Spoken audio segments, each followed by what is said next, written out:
it's on. Oh, it's on again.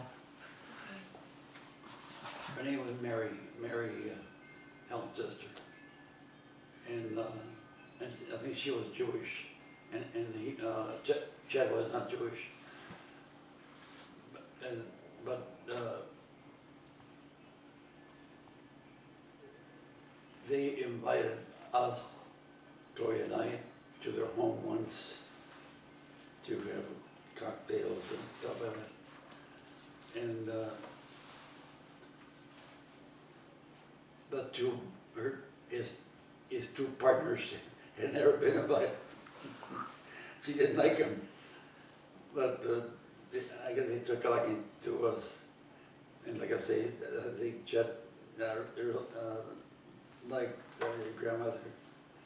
And I recall one, here's the thing about Chet.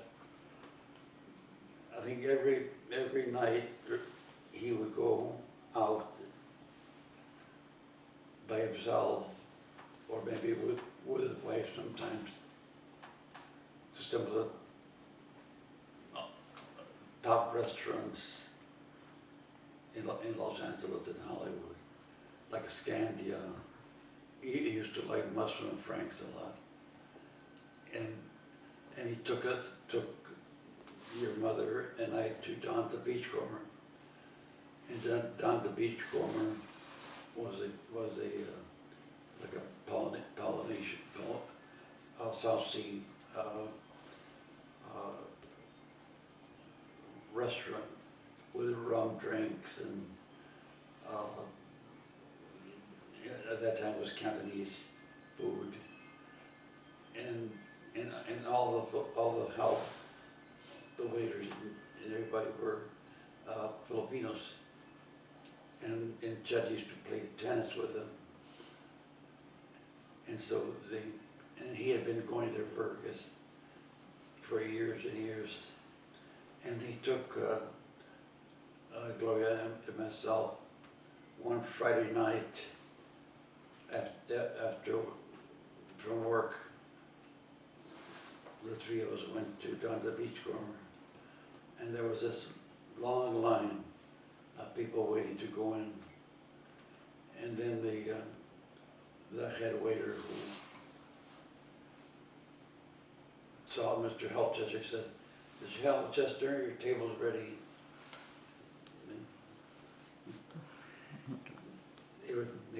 He had been dining there for years. He had his own chopsticks. And he used to go, like I say, he knew everybody in Hollywood, all the top people were his customers. So where was Grandma working at this time? When we met, she was working at the East Los Angeles Municipal Courthouse. She was a clerk there, and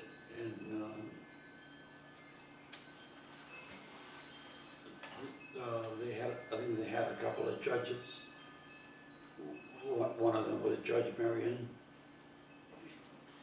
who became very, she and Judge Marion became good friends, and he had a daughter who was about Gloria's age, and we met them several times, and then the head of the courthouse, her name was Ione. I can't recall her last name, but Ione was the head of the whole courthouse, and she had a boyfriend who was, I think, was a salesman for a Volkswagen dealer in Ventura. And at that time, Gloria wanted to buy a car, and somehow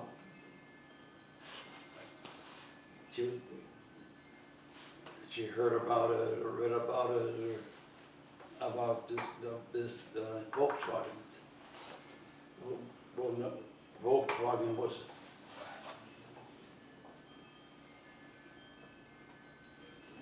something new, you know. You know, there were very few Volkswagens in the United States. So, we drove up to pick up her new Volkswagen in Ventura. And at that time, the Volkswagen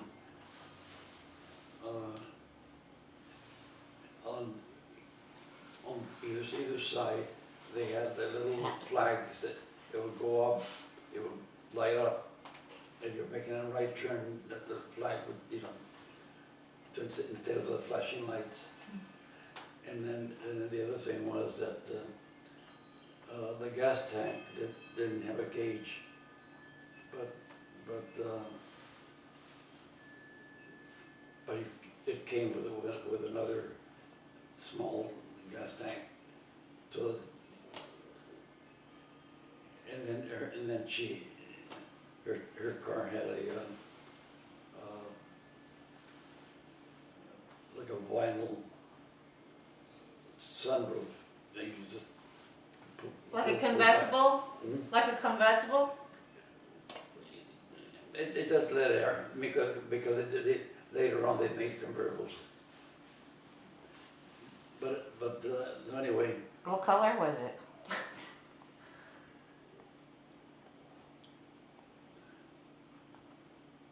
I think it was blue-gray.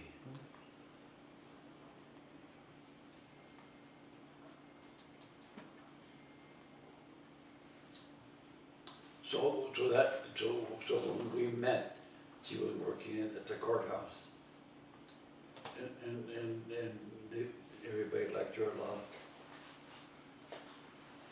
Did you have any hobbies or anything you'd like to do with Grandma? Huh? Did you have any hobbies or did you like to do anything with Grandma, like, you know, traveling? He used to go skiing. We used to get the Los Angeles Times delivered 7 days a week, but on Sunday they always had the big issue with the travel section and all, you know, many things. And that was the first thing that your grandmother looked at, was the travel section. And this was before the internet. And so if you wanted to go to a certain country, you would have to do your own research. And there were two men. One was Frober, and I can't think of the other. Fielding. Huh? Fielding? Fielding, I think, yeah. They would come up with travel books every year. And so if you wanted to go to England, they would tell you, you know, where's a good place to stay. If you want something more luxurious, they would, you know, they would give you options. In other words, it wasn't just a place where you could just get cheap lodging, but they gave you the opportunity. And then also restaurants.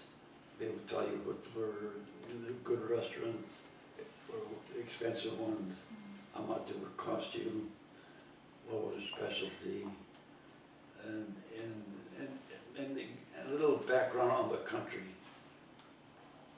so that at least you knew, you know, something. What was your favorite place that you traveled to? I don't know. So a lot of places, huh? We have, and we liked them all.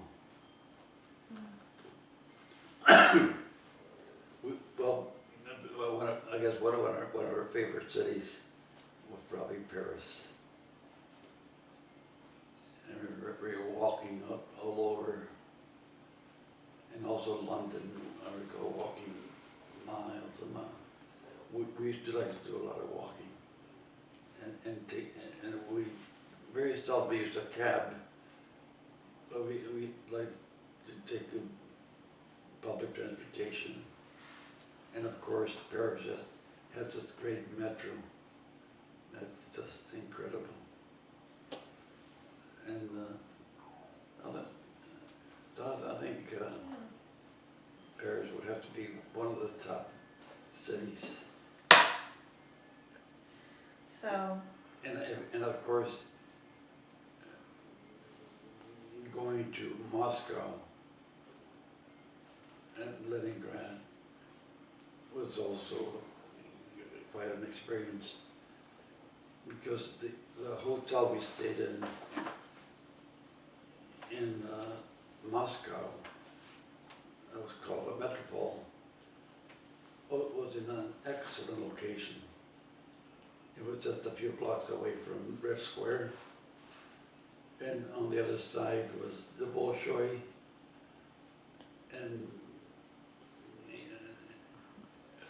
but during the communist era, the Metropole, during the communist era, there was no, and then during the Second World War, Russia was devastated. There was no travel or anything. The Metropole had become an office building, and it had been neglected, But when the Metropole was built, I think in the beginning of the century,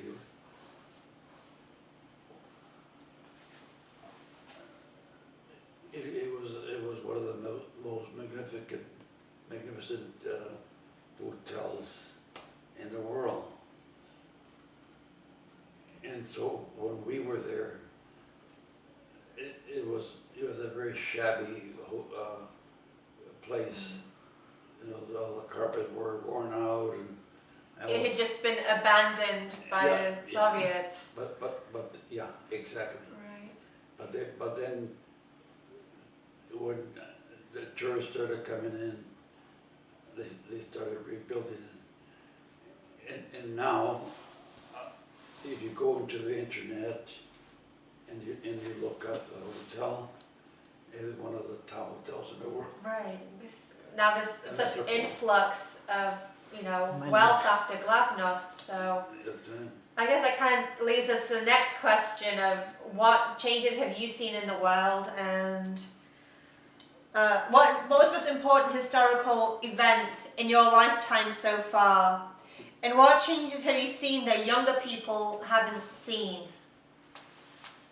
The most important historical event in your lifetime, and what changes have you seen that younger people today haven't seen?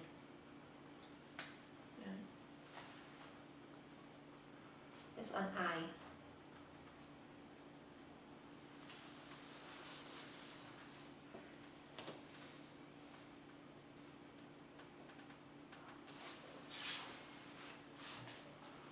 In my lifetime,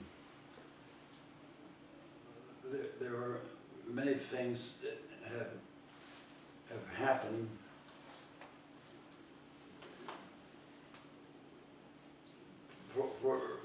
one thing is the Second World War was a big major thing. We had rationing. I recall a number of families in the neighborhood who lost their sons. I recall two of my cousins were stationed in Port Hueneme. They were CBs. They were plumbers by profession, and so when they joined the Navy, they were they became CBs. I'm not sure whether they selected to go into that, but the CBs were construction battalion. So in the South Pacific, as soon as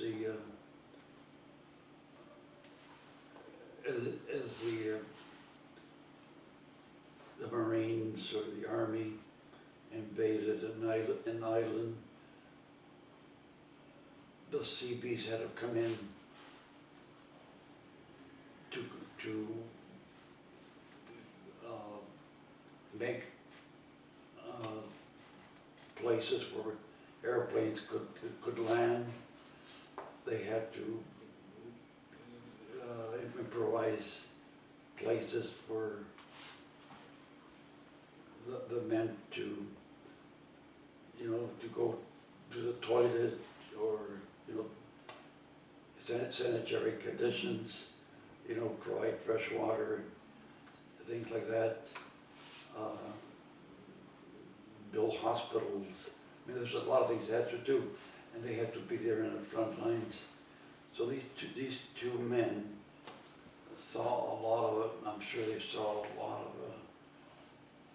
terrible things, and as well as so many men who came back who have come back from all these wars.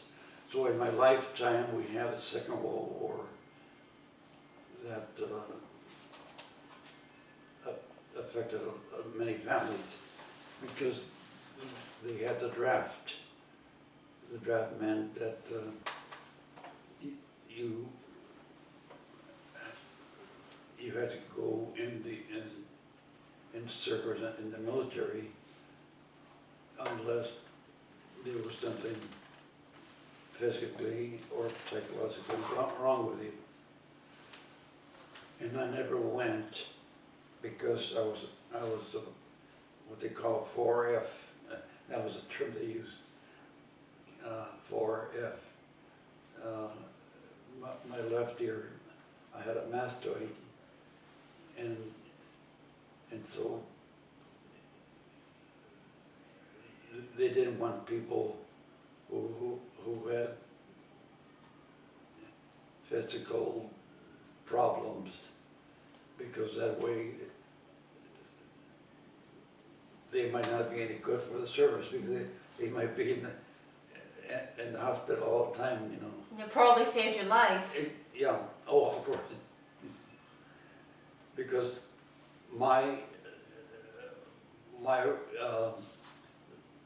schoolmates were the ones that went to Korea.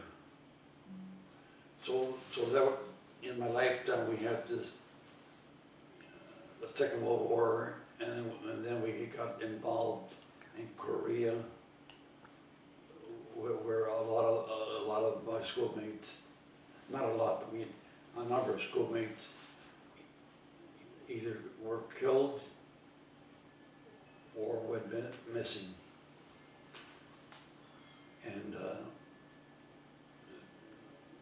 And then you had the War of Vietnam, and then you had the United States invade Grenada, and then they also invaded Panama. Somehow Manuel Noriega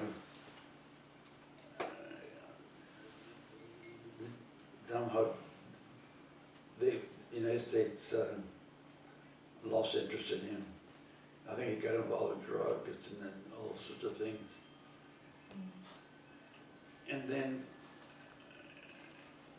we got involved in Chile.